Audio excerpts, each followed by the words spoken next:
ماہ مبارک جیسا عظیم الشان مہینہ عنایت فرمایا ہے۔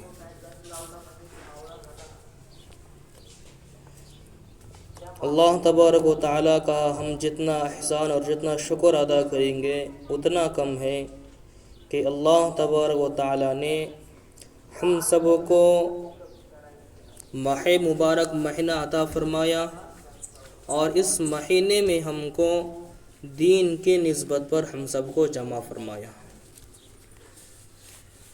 دیکھو یہ جو ہماری مجلس ہے یہ دنیاوی اعتبار سے تو بہت مختصر ہے، لیکن دینی اعتبار سے اس مجلس کا مرتبہ وہ مقام بہت ہی بلند اور بالا تر ہے، کیونکہ اس کا اندازہ حدیث بالا سے بھی معلوم ہوتا ہے کہ حدیث پاک ہم سنتے بھی ہیں اور بارہا ہم کو یاد بھی ہے ماشاءاللہ کہ جہاں کہیں ایسی مجلس لگ جاتی ہے اللہ کے معصوم اور مقرب فرشتے ایسی مجلس کو گھیر لیتے ہیں اور مجلس کے اختتام پر ایک منادی ایک فرشتہ اعلان کرتا ہے کہ اے مجلس میں بیٹھنے والوں، اللہ تبارک و تعالیٰ نے تمہارے گناہوں کو نیکیوں میں تبدیل کر دیا، اب تم بخشے بخشائے اڑ جاؤ۔ اور متعدد احادیث میں اس فضیلت آئی ہے کہ ایک حدیث میں منتخب حدیث میں یہ بھی حدیث ہے نا کہ آپ صلی اللہ علیہ وسلم نے ارشاد فرمایا کہ جب تم جنت کے باغات سے گزرو تو خوب چرو۔ صحابہ رضوان اللہ تعالی اجمعین نے عرض کیا کہ یا رسول اللہ کہ جنت کے باغ کیا ہیں؟ تو آپ صلی اللہ علیہ وسلم نے ارشاد فرمایا کہ ذکر کے حلقے، تو ہمارا بیٹھنا ملنا جلنا یہ اسی میں علامت ہے کہ اللہ تبارک و تعالیٰ نے ہم سب کو محبت بھری نگاہ سے دیکھا ہے، اور اللہ جب جس سے محبت بھری نگاہ سے دیکھتے ہیں اس کو آپ اپنے بارگاہ میں قبول کرتے ہیں اور اپنے دین و ایمان کی مجلسوں میں آنے کی توفیق عطا فرماتے ہیں۔ تو ہم جو آئے ہیں یہ اللہ کی جو ہے تو محبت بھری نگاہ سے کوئی کمال نہیں ہے، بلکہ اللہ نے چاہا ہے، اللہ نے محبت بھری نگاہ سے دیکھا ہے تو اس نے اپنی مجلس میں ہم کو قبول فرمایا۔ ویسا ایک بار اگر دیکھا جاوے تو ہمارے بستی میں اور اگر بہت ساری ابھی مستورات ایسی بھی ہوں گی جن تک اس مجلس کی دعوت پہنچی ہوں گی لیکن وہ اس مجلس میں جو ہے تو شریک نہیں ہو پائے۔ تو کہنے کا مقصد یہ ہے کہ اللہ تبارک و تعالی ہم کو اپنے گناہوں سے معافی تلافی کرنے کا موقع فراہم کر رہا ہے کہ اے میرے بندو، اے میری بندیوں، کہ تم اپنے گناہوں سے باز آ جاؤ، تم اپنے اعمال کا جائزہ لیتے رہو اور تم اپنے اعمال کے جائزہ لے کر اور اس میں بڑھوتری کرتے رہو، کیونکہ اعمال ہی ایک ایسی چیز ہے کہ جس کے بنیاد پر ہم دنیا میں بھی کامیابی کے دہانے پر ہیں اور کل آخرت میں بھی ہم کامیابی کے دہانے پر رہیں گے۔ یعنی کہ انسان جب دنیا میں رہ کر کامیابی کے راستے پر زندگی بسر کرے گا تو اللہ تبارک و تعالیٰ اس کو اس دنیا میں مختصر زندگی دے کر چین، سکون، راحت اور اطمینان والی روزی پہنچاویں گے اور کل آخرت میں ہمیشہ ہمیشہ کی جہنم سے بچا کر ہمیشہ ہمیشہ کی جنت میں لے جانے والے بنے۔ لیکن شرط یہ ہے کہ ہم کو اپنے اوپر غور و فکر کرنا ہے۔ غور و فکر کس معنی میں کرنا ہے؟ غور و فکر اس معنی میں کرنا ہے کہ اللہ تبارک و تعالیٰ نے ہم سب کو جو دنیا میں بھیجا ہے اس بھیجنے کا مقصد کیا ہے؟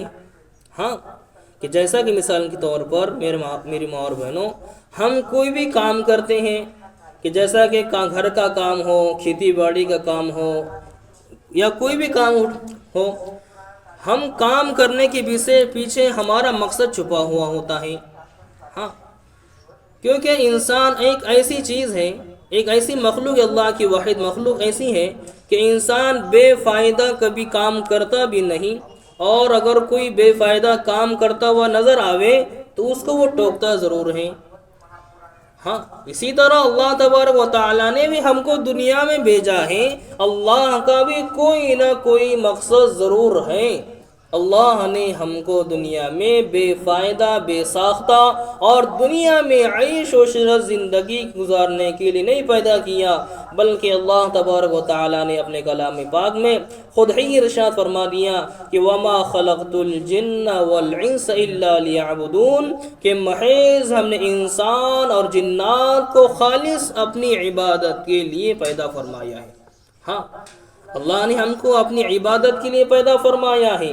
اللہ ہم سے اپنی عبادت چاہتے ہیں، اللہ ہم سے اپنی محبت چاہتے ہیں، اللہ ہم سے اس کی اطاعت چاہتے ہیں، اللہ ہم سے اس کی فرما برداری چاہتے ہیں، اللہ ہم سے اس کی اطاعت و فرما برداری کے ساتھ زندگی گزارنے کی توفیق عطا کرے۔ میرے مارو بہنوں، یہ ساری چیزیں اسی وقت عمل میں آئیں گی جب ہم اپنی زندگی میں دین کا ماحول پیدا کریں گے، اپنے گھروں میں دینداری کا ماحول پیدا کریں گے، اسی طرح نماز کی پابندی، اسی ذکر اذکار کی پابندی، اسی طرح جتنا ہو سکے اللہ کا تقوی اور اللہ کا ڈر جب تک دل میں نہیں رہے گا تو ہر چیز جو ہے تو کرنے میں جو ہے تو مشکلات آئیں گی، کیونکہ جب تک جس چیز کی اہمیت دل میں نہیں آئیں گی جب تک اس کام کو کرنا آسان نہیں ہوتا۔ ہاں، جب جس چیز کی اہمیت اور جس چیز کی وقعت اور جس چیز کا ڈر دل میں بڑھ جاتا ہے تو انسان اس کو خود بخود کرنے کو لگ جاتا ہے۔ ہاں، اس لیے میری ماں اور بہنوں، اللہ نے سنہرا موقع ہم کو دیا ہے۔ کیا ہے؟ اللہ نے ہم کو سنہرا موقع عنایت فرمایا ہے کہ ماہ مبارک یعنی رمضان المبارک کا مہینہ ہے۔ ہاں، اللہ نے ہم کو ماہ مبارک یعنی رمضان المبارک کا مہینہ دیا ہے، اور اس میں ہم کو جتنا ہو سکے اللہ کو راضی کرنے والے اعمال کرنا ہے، کیونکہ میرے عزیزوں، اللہ نے جو ہم کو دنیا میں بھیجا ہے یہ خالص اللہ کو راضی کرنے کے لیے بھیجا ہے، نہ کہ بندوں کو راضی کرنا ہے۔ بندوں کو راضی اور ناراض کر کے ہم کو کیا ملنا، بلکہ اصل جو تقاضا ہے اللہ نے جو دنیا دی ہے، اور اس دنیا میں جتنا ہو سکے ہم کو حتی الامکان یہ کوشش کرنا ہے کہ میرا اللہ مجھ سے راضی ہو جاوے، میرا حبیب صلی اللہ علیہ وسلم کی شریعت میرے زندگی میں آ جاوے، اور میرے حبیب صلی اللہ علیہ وسلم کی بتلائے ہوئے طریقوں پر ہم عمل کرنے والے بن جاویں، اور ہمارے نبی صلی اللہ علیہ وسلم کے بتلائے ہوئے طریقوں پر اور اس کی سنتوں پر ہم عمل کرنے والے بن جاویں، یہ اصل تقاضا ہے۔ ہاں، جیسا کہ مثال کے طور پر میری ماں اور بہنوں، زندگی ہے یہ گزر رہی ہے، اس میں کوئی معنی اور اس میں کوئی شک شبہ نہیں ہے کہ ہمارے چاہنے سے اور ہمارے بولنے سے اور ہمارے روکنے سے جو ہے تو وقت تو رکنے والا ہے نہیں، بلکہ ہمارے چاہنے سے بھی اور ہمارے روکنے سے بھی نہ ہی وقت رکا ہے اور نہ ہی وقت رکنے والا ہے۔ وقت اپنا کام کر رہا ہے، اسی کے وقت کے ساتھ ساتھ ہم کو اپنی جو دوڑ لگانا ہے، اپنی دوڑ لگانا ہے۔ دوڑ کس چیز کے لگانا ہے؟ دوڑ لگانا ہے اعمال صالحہ کی، یعنی وہ اعمال کرنا ہے کہ جس سے ہمارا اللہ ہم سے راضی ہو جاوے، وہ اعمال ہم کو کرنا ہے، کیونکہ میری ماں بہنوں، اگر اللہ راضی تو سب کچھ راضی، اللہ ناراض تو ساری کیا ہے، ساری چیزیں پھر جو ہے تو خیر و برکت یعنی ساری چیزیں اس میں مخفی چھپی ہوئی ہے۔ ہاں، اسی لیے ہم کو اللہ کو راضی کرنے والے اعمال کرنا ہے۔ ہاں، تو میری ماں اور بہنوں، اللہ نے ہم کو یہ سنہرا اور موقع عنایت فرمایا ہے کہ جیسا کہ مثال کے طور پر اللہ نے ہم کو روزہ رکھنے کی توفیق دی ہے، ماشاءاللہ ماہ مبارک ہے، رمضان فرض ہے، رمضان کی روزے ہمارے اوپر کیا ہے، فرض ہے۔ ہاں، اسی طرح میرے ماں اور بہنوں، میں نے ایک قرآن پاک کی آیت پڑھی شروعات میں کہ یا ایھا الذین آمنوا کتب علیکم الصیام کما کتب علی الذین من قبلکم لعلکم تتقون۔ ہاں، کہ جس کا ترجمہ یہ ہے کہ اللہ تبارک و تعالیٰ اپنے کلام پاک میں فرما رہے ہیں کہ اے ایمان والو، تم پر روزے فرض کیے گئے ہیں جس طرح تم سے پہلی امتوں پر فرض کیے گئے تھے، تاکہ تم متقی اور پرہیزگار ہو جاؤ۔ کیا ہو جاؤ؟ اللہ تبارک و تعالیٰ نے اس مہینے کے متعلق اور روزے کے متعلق جو ہے تو اللہ تبارک و تعالیٰ نے قرآن پاک میں آیت نازل فرمائی ہوئی ہے نا، کہ جس کا ترجمہ یہ ہے کہ اے ایمان والو، تم پر روزہ فرض کیے گئے ہیں جس طرح تم سے پہلے امتوں پر فرض کیے گئے تھے تاکہ تم متقی اور پرہیزگار ہو جاؤ۔ ہاں تو میری ماں اور بہنوں، یہ مہینہ بہت ہی عظیم الشان مہینہ ہے۔ اس میں ہم جتنا ہو سکے اس مہینے کا ہم کو فائدہ اٹھانا ہے۔ کیا کرنا ہے؟ فائدہ اٹھانا ہے۔ فائدہ کس معنی میں اٹھانا ہے؟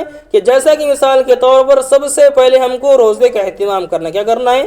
روزے کا اہتمام کرنا ہے۔ اور دوسرا، اس روزہ رکھ کر جتنا ہو سکے ذکر اذکار کا اہتمام کرنا ہے، اور اسی کے ساتھ ساتھ جن حضرات کو قرآن پاک آتا ہے کم سے کم روزانہ 3 پارے ختم کرنے کا اہتمام کرنا ہے۔ ہاں، کیونکہ میری ماں اور بہنوں، رمضان کا حق ہے کہ رمضان میں کم سے کم 3 عشرے ہوتے ہیں، کہ ایک پہلا عشرہ کیا ہے؟ رحمت ہے، وہ ختم ہو چکا ہے۔ دوسرا مغفرت کا چل رہا ہے، اب دوسرا بھی 2-3 ختم ہو چکے ہیں، اب تیسرا جو ہے تو مغفرت ہے۔ تو یعنی بتانے کا مقصد یہ ہے کہ روزانہ 3 پر اگر ہم ختم کریں گے تو 10 دن میں ایک قرآن ہوگا، اور 30 دن میں کم سے کم اللہ ماشاءاللہ ہمارے بآسانی کے ساتھ 3 کلام پاک یعنی 3 قرآن شریف جو ہے تو ہم ختم کر پائیں گے۔ لیکن یہ چیز جب ہی ہوں گی جب ہم اپنے اندر فکر کریں گے، کڑن ہوں گی، تو اس کام کو ہم کو کرنا آسان ہو جاوے گا۔ ہاں تو میری ماں اور بہنوں، ہماری بات چل رہی تھی کہ اللہ تبارک و تعالیٰ نے ماہ مبارک ہم کو دیا۔ کیا دیا ہے؟ ماہ مبارک ہم کو دیا ہے۔ اس مہینے کی ہم کو بہت ہی قدر کرنا ہے۔ ہاں کہ ہمارے آقا رسول صلی اللہ علیہ وسلم نبوت کے بعد 13 سال تک مکہ معظمہ میں ہی لوگوں کو احکام خداوندی سناتے اور اس کی تبلیغ کرتے تھے، لیکن جب مکہ کے باشندوں نے آپ کو ہجرت کرنے پر مجبور کر دیا اور آپ صلی اللہ علیہ وسلم مکہ چھوڑ کر مدینہ تشریف لے آئے، تو یہاں سب سے پہلے عاشورہ کا روزہ فرض ہوا تھا۔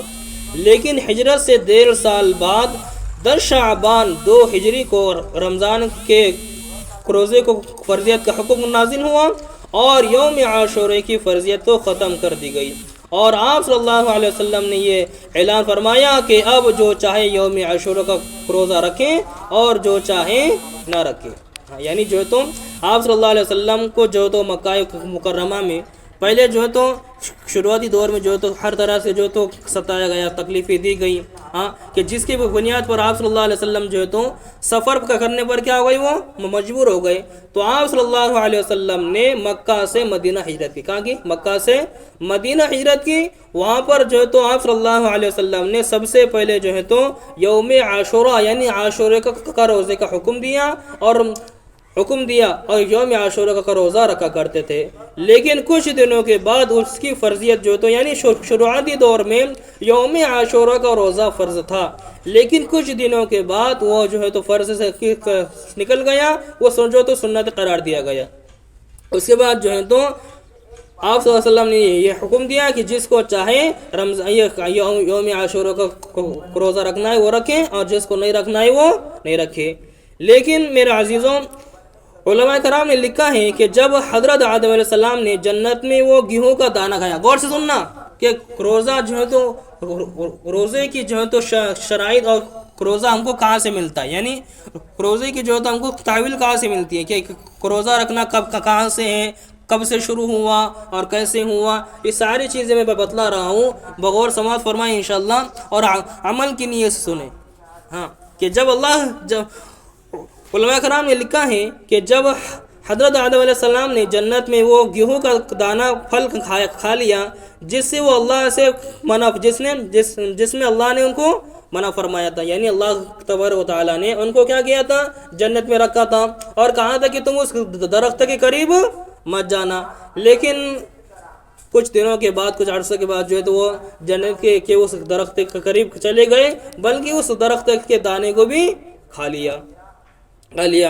تو حضرت آدم علیہ السلام کے پیٹ میں اس کا اثر پورے مہینے تک رہا، یعنی اس کا جب انہوں نے جو ایک دانہ کھایا اس دانے کا اثر پورا 1 مہینے تک ان کے پیٹ میں رہا۔ پھر جب اللہ تعالیٰ نے ان کی دعا قبول فرمائی تو کفارے کے طور پر اتنے ہی دن کے روزے رکھنے کا حکم فرمایا، یعنی کہ انہوں نے جو دانہ کھایا تھا اس کا اثر ان کے پیٹ میں 30 دن تک رہا۔ تو اتنے ہی دن تک آپ تو اللہ تبارک و تعالیٰ نے ان کو روزے رکھنے کا حکم دیا. بس وہی حکم ان کی اولاد کے لیے بھی مقرر ہوگا. یعنی ان کی اولاد کون ہے؟ ہم ہیں، امت محمدیہ انہی کی اولاد ہے. کیا ہے امت محمدیہ؟ انہی کی اولاد ہے. تو میرے عزیزوں، تو ان کو اللہ تبارک و تعالیٰ نے اس مہینے کا یعنی 30 دن روزے رکھنے کا حکم دیا، اور بس وہی حکم ان کی اولاد، یعنی ان کی اولاد سے مراد کون ہے؟ ہم سب، یعنی امت محمد ہم سب، ہمارے لیے بھی وہی حکم مقرر ہوا، اور مکمل 1 مہینے کے روزہ رکھنے کا حکم نازل ہوا. ہاں، تو یعنی روزے کا رکھنے کا سلسلہ جو ہے تو حضرت آدم علیہ السلام سے ملتا ہے. کہاں سے ملتا ہے؟ کب سے ملتا ہے؟ حضرت آدم علیہ السلام سے جو ہے تو روزے رکھنے کا حکم ہم کو ملتا ہے. اب میرے عزیزوں، اب اللہ ماشاء اللہ ہم تو روزہ رکھ رہے ہیں. کیا کر رہے ہیں؟ روزہ رکھ رہے ہیں، لیکن ہم کو روزے کے حالات میں جو ہے تو ہم کو کن چیزوں سے بچنا ہے؟ کیا کرنا ہے؟ کن چیزوں سے بچنا ہے؟ بہت ساری چیزیں ایسی ہیں کہ جس سے ہم کو روزے میں بچنا ضروری ہے نا. یعنی ایک حدیث پاک میں آیا ہے کہ انسان کو روزے کی حالت میں بجوز بھوکا رہنے اور اسی طرح لعب یعنی جو تو دنیا کی باتیں کر رہے وغیرہ اور بھوکا ککا رہے وغیرہ کچھ ملتا نہیں. کیا نہیں ملتا؟ حدیث پاک میں یعنی جب کوئی بندہ روزے کی حالت میں کسی کی غیبت کر لیتا ہے، کسی کی چغلی کر لیتا ہے، تو اللہ تبارک و تعالیٰ اس کے روزے کا جو ثواب ہے اس ثواب کو اللہ تبارک و تعالیٰ اٹھا لیتے. کیا کرتے ہیں؟ اس ثواب کو اللہ تبارک و تعالیٰ اٹھا لیتے ہیں. اسی لیے ہم کو چاہیے، اسی لیے حدیث پاک میں آیا ہے کہ کچھ لوگوں کو روزے کی حالت میں بجوز بھوکا رہنے کے سوا کچھ نہیں ملتا. بجو کیا ہے؟ کچھ لوگوں کو روزے کی حالت میں بجوز بھوکا رہنے کے کچھ نہیں ملتا. یعنی کہ انسان روزے کی حالت میں اگر کسی کی غیبت کریں گا، کسی کی چغلی کریں گا اور کسی کے اوپر بہتان لگائیں گا، تو میرے ماں اور بہنوں اس سے روزے کا جو ثمرات اور روزے کا جو ثواب ہے، یہ ثواب جو تو اس سے اڑ جاتا ہے. روزے کا ثواب کیا ہے؟ اس سے اڑ جاتا ہے. اب سمجھنا یہ ہے کہ غیبت کسے کہتے ہیں کہ اللہ ماشاء اللہ بہت سارے جانتے ہیں، لیکن بہت سارے اس سے بھی دور ہے کہ ہم کو یہاں سے سمجھ لینا چاہیے کہ غیبت کسی کہتے ہیں. کہ جیسا کہ مثال کے طور پر ہم کسی بندے کے بارے میں بات چیت کر کیا کر رہے ہیں، یعنی جو بندہ ہمارے سامنے نہیں، کیا ہے؟ جو بندہ ہمارے سامنے نہیں ہے، ہمارے یعنی اس کے پیٹھ پیچھے اس کی باتیں کر کیا کر رہے ہیں؟ پیٹھ پیچھے اس کی باتیں کر رہے ہیں. یعنی جو چیز اس میں جو تو نقص، یعنی جو اس میں کمی بیشی ہے، اس کی ہم اس کے پیٹھ پیچھے باتیں کر کیا کر رہے ہیں؟ اس کے پیٹھ پیچھے اس کی باتیں کر رہے ہیں. تو یہ غیبت ہے. کیا ہے؟ یعنی کسی بھائی کے اندر کوئی برائی ہے یا کچھ خامی ہے، تو اس کے پیٹھ پیچھے ہم کیا کر رہے ہیں؟ اس کے وہ باتیں کر رہے ہیں. تو یہی اس کی غیبت ہے. کیا ہے؟ غیبت ہے. اور یہ تو غیبت ہو گئی. بہتان کسے کہتے ہیں یہ بھی ہم کو سمجھ لینا چاہیے کہ ہم کسی شخص کے بارے میں بات کر رہے ہیں. کیا کر رہے ہیں؟ بات کر رہے ہیں، اور وہ جو چیز ہم بول رہے ہیں وہ چیز اس بندے کے اندر نہیں ہے. کیا ہے؟ کہ جیسا کہ مثال کے طور پر ہم اس فلاں بندے کے بارے میں کہہ رہے ہیں کہ فلاں بندہ نماز نہیں پڑھتا، روزہ نہیں رکھتا، حالانکہ وہ بندہ نماز بھی پڑھتا ہے، روزہ بھی رکھتا ہے، لیکن وہ چیز اس میں نہیں ہے.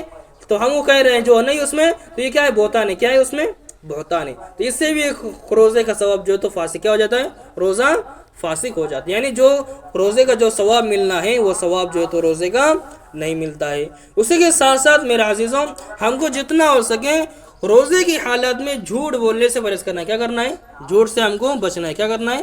جھوٹ بولنے سے ہم کو بچنا ہے. کیونکہ میری ماں اور بہنوں، روزے کی حالت میں نہیں بلکہ ہر حالت میں ہم کو جھوٹ بولنے سے کیا کرنا ہے؟ بچنا ہے. کیونکہ حدیث پاک میں آیا ہے کہ آپ صلی اللہ علیہ وسلم نے ارشاد فرمایا کہ میرا امت ہر وہ کام کر سکتا ہے. کیا کر سکتا ہے؟ ہر کام کر سکتا ہے. ہاں، ہر کام کر سکتا ہے. اب ہر کام میں جو تو سب کام آ گیا، لیکن میرا عزیزو آپ صلی اللہ علیہ وسلم نے فرمایا کہ میرا امتی ہر کام کر سکتا ہے، لیکن جھوٹ کبھی نہیں بول سکتا. کیا ہے؟ جھوٹ کبھی نہیں بول سکتا. ہاں، تو میری ماں اور بہنوں، آج ہمارا حال یہ ہے کہ ہم جو ہے تو گاہیں بگائیں باتوں میں جو ہے تو ہم جھوٹ بول رہے ہیں. کیا کر رہے ہیں؟ جھوٹ بول رہے ہیں نا. ہاں، جھوٹ بول رہے ہیں. تو تو میری ماں اور بہنوں ہم کو روزے کی حالت میں جھوٹ بولنے سے ہم کو پرہیز کرنا ہے. اگر ہم روزے کی حالت میں اگر جھوٹ بولیں گے نا تو میرے ماں اور بہنوں روزے کا ثواب جو ہے تو وہ اللہ تبارک و تعالیٰ اس سے جو ہے تو اٹھا لیتے. کیا کر لیتے ہیں؟ روزے کا ثواب اس سے اٹھا لیتے ہیں. ہاں، اور دوسرا سب سے روزے کی حالت میں سب سے اہم پوائنٹ بات یہ ہے، یعنی سب سے ضروری بات یہ ہے کہ روزے کی حالت میں ہم جو ہے تو حلال مال سے افطار کریں. کیا کریں؟ حلال مال سے افطار کریں. ہاں، اگر کوئی بندہ یا بندی حرام مال سے اگر افطاری کرے گا تو اس کو بجوز دن بھر کا بھوکا رہنے کے سوائے کچھ نہیں ملے گا. اور حدیث پاک میں آتا ہے کہ جب کسی بندہ یا بندی کے پیٹ میں ایک بھی لقمہ حرام کا پہنچ جاتا ہے تو اللہ تبارک و تعالیٰ اس سے جو تو 40 دن تک اس کے اعمال کی نورانیت کو اٹھا لیتے ہیں. یعنی جو اعمال کرنے میں جو لذت آتی ہے اس لذت کو اللہ تبارک و تعالیٰ اٹھا لیتے ہیں. اور ایک جگہ تو یہاں تک ملتا ہے کہ جب بندہ یا بندی کے پیٹ میں ایک لقمہ بھی اگر حرام کا پہنچ جاتا ہے تو اللہ تبارک و تعالیٰ اس کے 40 دن تک اس کی نماز روزہ یعنی جتنے بھی ہمارے اوپر فرض چیزیں ہیں وہ قبول نہیں کرتے. کیا نہیں کرتے؟ وہ قبول نہیں کرتے. اسی لیے ہم کو روزے کی حالت میں بھی ہم کو اس چیز کا بہت دھیان رکھنا ہے، کیونکہ اللہ ماشاء اللہ توفیق دے رہا ہے روزہ رکھنے کی، ہم رکھ رہے ہیں. لیکن روزہ رکھنے کے ساتھ ساتھ اگر ہم حلال مال سے اگر روزہ افطار کریں گے تو اللہ تبارک و تعالیٰ اس روزے کو قبول فرمائیں گا. اور اگر ہم روزے کی حالت میں اگر حلال مال کے علاوہ حرام مال سے اگر افطاری کریں گے یعنی روزہ کھولیں گے تو بجوز اس کو بھوکا کرنے کے سوائے اس کو کچھ نہیں ملے گا. ہاں، اسی لیے میری ماں اور بہنوں اس چیز کا بھی ہم کو بہت ہی اہتمام کرنا ہے. ہاں، اور میری ماں اور بہنوں دوسری چیز یہ ہے کہ نماز یعنی روزے کی حالت میں جتنا ہو سکے ہم کو قرآن پاک کی تلاوت کرنا ہے، ذکر اللہ کی تلاوت کرنا ہے، اور اسی طرح جتنا ہو سکے نفلی نمازوں کا اہتمام کرنا ہے. کیا کرنا ہے؟ نفلی نمازوں کا اہتمام کرنا ہے. کیونکہ میری ماں اور بہنوں اس مہینے میں نا نفل نماز کا ثواب فرض کے مقام پر پہنچ جاتا ہے. کیا ہو جاتا ہے؟ اس مہینے میں یعنی رمضان المبارک میں اگر کوئی بندہ نفل نماز پڑھ رہا ہے تو نفل نماز کا ثواب فرض کے مقام پر ہو جاتا ہے. اور ایک فرض نماز پڑھیں گے تو اس کا ثواب 70 فرضوں کے برابر ہو جاتا ہے. اور کوئی اگر اسی نماز کو اگر خشوع و خضوع کے ساتھ پڑھتا ہے تو 70,000 تک 70 لاکھ تک جو تو اللہ تبارک و تعالیٰ اس ثواب کو پہنچا دیتے ہیں. لیکن شرط یہ ہے کہ اللہ تبارک و تعالیٰ نے ہم کو موقع دیا ہے تو اس موقع کو ہم کو غنیمت جان کر اللہ کے خزانے کو ہم کو جتنا ہو سکے لوٹنے کی کوشش کرنا. کیا کرنا؟ جتنا ہو سکے ہم کو اللہ کے خزانے کو لوٹنے کی کوشش کرنا ہے. اور میری ماں اور بہنوں جیسا کہ مثال کے طور جیسا کہ اب ایک اشر ہمارا کیا ہے؟ پہلا رحمت تو گزر چکا. کیا ہے؟ رحمت گزر چکا ہے. اب دوسرا ہمارا کیا ہے؟ مغفرت چالو ہے. دوسرا اشارہ کا ہے؟ مغفرت کا، یعنی گناہوں کی بخشش، یعنی اللہ تبارک و تعالی انسان کے گناہوں کو معاف فرما دیتے ہیں اور ان کے گناہوں کو نیکیوں میں تبدیل کر دیتے. کیا کر دیتے ہیں؟ گناہوں کو نیکیوں میں تبدیل کر دیتے ہیں. ہاں، اس لیے میری ماں اور بہنوں جتنا ہو سکے ہم کو اس مہینے کے ہم کو کیا کرنا ہے؟ قدر کرنا ہے. کیا کرنا ہے؟ قدر کرنا ہے. جتنا ہم قدر کریں گے اتنی ہی ہمارے اعمال میں اضافہ ہوتے رہے گا. جتنا ہم عمل کریں گے کیا اتنا ہمارا کیا ہے؟ ہمارے اعمال میں اضافہ ہوتا رہے گا. اور میری ماں بہنوں ہم کو اس ایک حدیث پاک میں آتا ہے کہ آپ صلی اللہ علیہ وسلم نے ارشاد فرمایا، یعنی حدیث جو تو حضرت ابو ہریرہ اس کے راوی ہے، یعنی حضرت ابو ہریرہ حضور اقدس صلی اللہ علیہ وسلم سے نقل کیا ہے کہ میری امت کو رمضان شریف کے بارے میں 5 چیزیں مخصوص طور پر دی گئی ہے. کتنے؟ ہاں، غور سے سننا، حدیث پاک بتلا رہا ہوں. یہ 5 چیزیں ایسی ہیں یعنی جو پہلی امتوں پر جو تھی 5 چیزیں جو تو نہیں دی گئی تھی. کیا ہے 5 چیزیں؟ کیا ہیں؟ یعنی بیان کرنے والے کون ہیں؟ حضرت ابو ہریرہ نے حضور اقدس صلی اللہ علیہ وسلم سے نقل کیا ہے کہ میری امت کو رمضان شریف کے بارے میں 5 چیزیں مخصوص طور پر دی گئی ہیں جو پہلی امتوں کو نہیں ملی.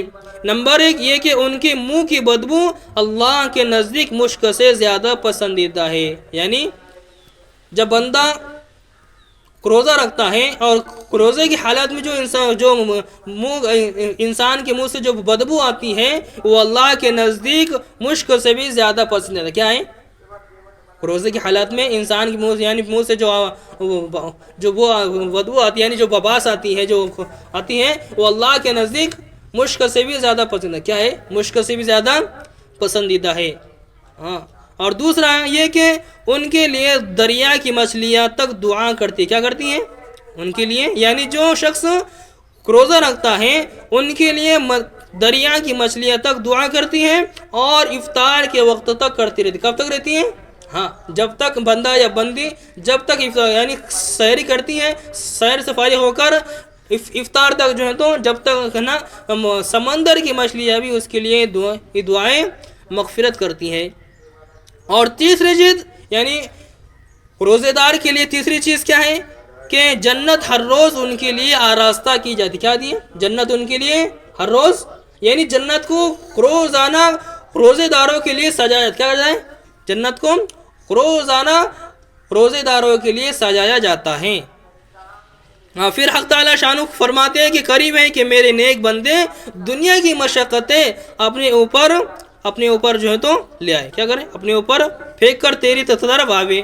چوتھی چیز اس میں سرکش شیاطین قید کر دیے. کیا جاتا ہے؟ رمضان المبارک کے مہینے میں چوتھی چیز جو ہے تو ہاں یہ خصوصیت یہ ہے کہ اس میں سرکش شیاطین جو یعنی شیطان جو ہے تو اس مہینے میں قید کر دیے جاتے ہیں. شیاطین قید کر دیے جاتے ہیں کہ وہ رمضان میں ان برائیوں کی طرف نہیں پہنچ سکتے جن کی طرف غیر رمضان میں پہنچ سکے. یعنی شیطان جو تو کیا ہے؟ اعمال میں جو تو جمن نہیں کیا دیتا. شیطان اعمال میں جمن نہیں دیتا اور جمے تو پھر ٹکنے نہیں دیتا. کیا ہے؟ جمے تو پھر ٹکنے نہیں دیتا، ٹکے تو پھر کیا ہے؟ دھیان توجہ دیتا نہیں. اسی لیے اس مہینے میں رمضان المبارک کے مہینے میں اللہ تبارک و تعالی سرکش شیاطین کو قید کر لیتے. کیا کر لیتے ہیں؟ سرکش شیاطین کو قید کر لیتے ہیں اور وہ پورے مہینے تک جو ہے تو قید رہتے ہیں. اور پانچویں چیز جو اس مہینے کی ہے رمضان کی آخری رات میں روزے داروں کے لیے مغفرت کی جاتی. کیا دی؟ رمضان کے آخری راتوں میں روزے داروں کی مغفرت کی جاتی. کیا مغفرت کی جاتی ہے؟ صحابہ نے عرض کیا کہ یہ شب مغفرت شب قدر ہے. یعنی صحابہ نے عرض کیا کہ یہ شب مغفرت شب قدر ہے. آپ صلی اللہ علیہ وسلم فرمایا کہ نہیں بلکہ دستور یہ ہے کہ مزدور کو کام ختم ہونے کے وقت مزدوری دی جائے. یعنی کیا ہے؟ مزدور کو اس کی مزدوری ختم ہونے کے بعد کیا ہے؟ اس کی مزدوری دی جائے. ہاں یعنی میری محربانہ اس مہینے کی 5 خصوصیتیں ہیں. پہلی امتوں میں اللہ تبارک و تعالی نے جو نہیں دی. کیا نہیں دی؟ ہاں یعنی 5 چیزیں اللہ تبارک و تعالی نے ہم کو ایسی دی ہیں کہ پہلی امتوں میں جو تھی اس چیزوں کو اللہ تبارک و تعالی نے نہیں دیا ہے. پہلی چیز کیا ہے؟ پہلی چیز کیا ہے کہ منہ کی بدبو اللہ کے نزدیک مشک سے زیادہ پسند ہے. یعنی روزے کی حالت میں جو انسان کی بدبو آتی ہے وہ کیا ہے؟ مشک اللہ کے نزدیک کیا ہے؟ مشک سے بھی زیادہ پسندیدہ ہے. دوسرا کیا ہے؟ دریا کی مچھلیاں بھی روزے دار کے لیے افطار کے وقت تک دعائیں مغفرت کرتی. کیا کرتی ہیں؟ دعائیں مغفرت کرتی ہے. اور تیسری چیز روزے دار کے لیے جنت روزانہ سجائی جاتی. کیا جاتی ہے؟ ہاں جنت روزانہ روزے دار کے لیے جنت کو آراستہ یعنی سجایا جاتا ہے. اور تیسری چیز جو ہے تو چوتھی چیز جو ہے نا وہ اس میں سرکش شیاطین کو قید کر لیا. کیا جاتا؟ سرکش شیاطین کو قید کر لیا جاتا ہے. اور 5ویں چیز اللہ تبارک و تعالی آخری رات یعنی آخری روزے کو اللہ تبارک و تعالی بندوں کی مغفرت فرماتے. کیا کرتے ہیں؟ بندوں کی مغفرت فرماتے. یہ 5 چیزیں اللہ تبارک و تعالی نے ہمارے پر مخصوص طور پر دی. کیا دی ہے؟ مخصوص طور پر دی ہے. ہاں نبی کریم صلی اللہ علیہ وسلم نے اس حدیث پاک میں 5 خصوصیتیں ارشاد فرمائی ہیں جو اس امت کے لیے حق تعالی شان کی طرف سے مخصوص انعام ہوئی ہیں. اور پہلی امت کے روزے داروں کو مرحمت نہیں ہوئی. کاش ہمیں اس نعمت کی قدر ہوتی اور ان خصوصی عطایا کی حصول کی کوشش کرتے. ہاں یعنی میری محربانوں جتنا ہو سکے ہم کو رمضان المبارک کا اہتمام یعنی اعمال کی طرف ہم کو دوڑ لگانا. کیا کرنا ہے؟ اعمال کی طرف ہم کو دوڑ لگانا. کیا کرنا ہے؟ ہم کو اعمال کی طرف دوڑ لگانا ہے. اب اللہ ماشاء اللہ ہم نے تو روزے کا تو سن لی تب ماشاء اللہ۔ اب ہم کو یہ دوسری چیز ہم کو یہ معلوم کرنا ہے کہ ہم کو ہمارے اوپر تراویح کیا ہے، تراویح بھی کیا ہے ہمارے اوپر، سنت موقعہ کیا ہے، یعنی تراویح ہم کو پڑھنا ضروری ہے، پڑھیں تو ثواب ہے، نہیں پڑھیں گے تو گناہ ملیں، کیا ملیں گا؟ ہاں تراویح ہم کو پڑھنا بزرگ یعنی ضروری بس ضروری ہے۔ جس طرح انسان بغیر کھانے کا زندہ نہیں رہ سکتا، اسی طرح رمضان المبارک میں روزے کے ساتھ ساتھ تراویح کا اہتمام کرنا ہم کو بہت ضروری ہے۔ ہاں میری ماں اور بہنوں، اور تراویح کا ثواب بھی بہت بڑا ہوا، کیا ہے تراویح کا ثواب بھی بہت بڑا ہوا ہے کہ حدیث پاک میں آتا ہے کہ جب بندہ کو ایک سجدہ کرتا ہے، کیا ہے تراویح کا ایک سجدہ کرتا ہے، تو ایک سجدے کے بدلے میں اللہ تبارک و تعالیٰ اس کو 1500 نیکیاں دیتے۔ کتنے دیتے؟ ہاں تب لگا لو، ایک رکعت میں 2 سجدے ہوتے ہیں تو 20 رکعت میں کتنے ہو رہے ہیں؟ 40 سجدے۔ اب 40 سجدے میں ایک سجدے کا ثواب جو ہے تو اللہ تبارک و تعالیٰ 1500 نیکیاں، یعنی 1500 نیکیاں اللہ ایک سجدے کے بدلے میں دے رہا ہے۔ کیا کر رہا ہے؟ ہاں، اور اس کے علاوہ اللہ تبارک و تعالیٰ ایک سجدے کے بدلے میں اللہ جنت میں اس کا ایک گھر بنا، کیا بناتے ہیں؟ جنت میں اس کا ایک گھر بنا دیتے ہیں، اور جس میں 60,000 سونے چاندی کے دروازے، کیا رہیں گے؟ کتنے رہیں؟ 60,000۔ کتنے جی؟ یعنی جب بندہ ایک سجدہ کرتا، کتنا صرف پورے 20 یعنی 40 سجدے نہیں، بلکہ بندہ جب ایک سجدہ کرتا ہے تو اللہ اس سجدے کے یعنی اس کے بدلے میں اللہ تبارک و تعالیٰ جنت میں اس کے لیے ایک محل بنا دیتے ہیں، اور جس کے دروازے 60,000، کتنے؟ 60,000 دروازے رہیں گے، اور ہر دروازہ سونے کا اور چاندی کا، کیا کریں گا؟ ہر دروازہ سونے اور چاندی کا، کیا رہیں گا؟ ہاں سونے چاندی کا رہیں گا، اور اس کے جو تو یاقوت مرجان سے جو تو اس کو محل کو جو تو سجایا جائے، کیا دیں گا؟ سجایا جائے گا۔ ہاں اب سوچو جب 60,000 جو تو اس کے سونے چاندی کے دروازے رہیں گے تو سوچو وہ محل کتنا بڑا اور کتنا عظیم الشان رہیں گا۔ ہاں اسی لیے میری ماں اور بہنوں، تراویح ہم کو پڑھنا ضروری ہے۔ کیا ہے تراویح؟ ہم کو جتنا ہو سکے تراویح کا اہتمام کرنا، کیا کرنا ہے؟ تراویح کا اہتمام کرنا ہے میری ماں اور بہنوں۔ دیکھو شریعت نے اتنی اجازت دی ہے، کیا ہے شریعت نے، یعنی ہمارے ایمان میں لا اکراہ فی الدین، دین میں کوئی زبردستی نہیں ہے، بلکہ دین میں الٹی چھوٹ دی ہوئی، کیا دین میں الٹی چھوٹ دی ہوئی ہے کہ اگر بندہ بیمار ہے، کیا ہے بندہ بیمار ہے یا کچھ مجبوری ہے کہ اگر وہ کھڑے رہ کر نماز نہیں پڑھ سکتا، کیا جی کھڑے رہ کر نماز نہیں پڑھ سکتا ہے، تو اس کو شریعت نے یہ اجازت دی ہے کہ بیٹھ کر نماز پڑھے۔ کیا کریں؟ بیٹھ کر نماز پڑھنا اس کو ضروری بس ضروری ہے۔ اگر بیٹھ کر بھی اگر اس کو اتنی بھی طاقت نہیں ہے اور اتنے بھی ذوق یعنی اتنی کمزوری ہے کہ اس کو بیٹھنا بھی گوارا نہیں ہے، یعنی اس کو جب برداشت نہیں ہو رہا، تو کم سے کم لیٹ کر نماز پڑھنا، کیا ہے لیٹ کر نماز پڑھنا ضروری بے ضروری ہے۔ ہاں کیا ہے ضروری بھی ضروری ہے۔ ہاں لیکن میری ماں اور بہنوں، نماز پڑھنا ہمارے لیے بہت یعنی رمضان کے مہینے میں تو بہت تاکید ہے۔ کیا ہے ویسے تو نماز پڑھنے کی تاکید ہے ہی، لیکن رمضان کے مہینے میں ڈبل تاکید ہے۔ کیا ہے رمضان کے مہینے میں ڈبل تاکید ملتی ہے۔ اسی لیے میری ماں اور بہنوں، جتنا ہو سکے ہم کو رمضان المبارک میں نماز کا اہتمام کرنا بھی بہت ضروری ہے، کیونکہ ہم نماز پڑھیں گے تو نماز کا ثواب کیا ہے اللہ ماشاء اللہ ہم سب جانتے ہیں، حدیث سنی بھی ہم نے اور ہم کو یاد دیں گے ماشاء اللہ کسی کو بھی کہ کل قیامت کے دن سب سے پہلے کس چیز کا حساب ہوگا؟ نماز کا حساب ہوگا۔ اگر بندہ یا بندی کی نماز اگر صحیح ہوں گی تو اس کے سارے اعمال جو تو صحیح نکلیں گے، اور نماز میں اگر کوئی کمی بیشی نظر آئیں گی تو اس کے اعمال میں بھی کمی بیشی کیا ہوں گی، اس کے عمل میں بھی کمی بیشی۔ اسی لیے میں ماشاءاللہ اللہ نے موقع دیا ہے، اس موقع کو غنیمت جانا، کیا کرنا ہے اس موقع کو ہم کو غنیمت سمجھ کر اور اس کو جو تو جتنا ہو سکے اللہ کے خزانے کو لوٹنا۔ کیا کرنا؟ اللہ کے خزانے کو لوٹنا، کیونکہ یہ جو مہینہ ہے یہ اللہ کے خزانے کو لوٹنے کا ہی کا مہینہ ہے۔ کیا اللہ کے خزانے کو لوٹنے کا ہی مہینہ ہے۔ اس لیے جتنا ہو سکے ہم جو تو کوشش کریں کہ اللہ تبارک و تعالیٰ نے اس مہینے کو ہم کو دیا ہے، اس مہینے کی ہم قدر کریں، اور جتنا ہو سکے اللہ کی اطاعت اور اللہ کی فرما برداری میں اس مہینے کو ہم کو کیا کرنا ہے گزارنا ہے، اور جتنا ہو سکے ہم کو ذکر اللہ کا اہتمام کرنا ہے، اور گھروں میں تعلیم کا اہتمام کرنا ہے، اور اسی کے ساتھ ساتھ قرآن کے حلقے لگانا۔ کیا کرنا ہے؟ قرآن کے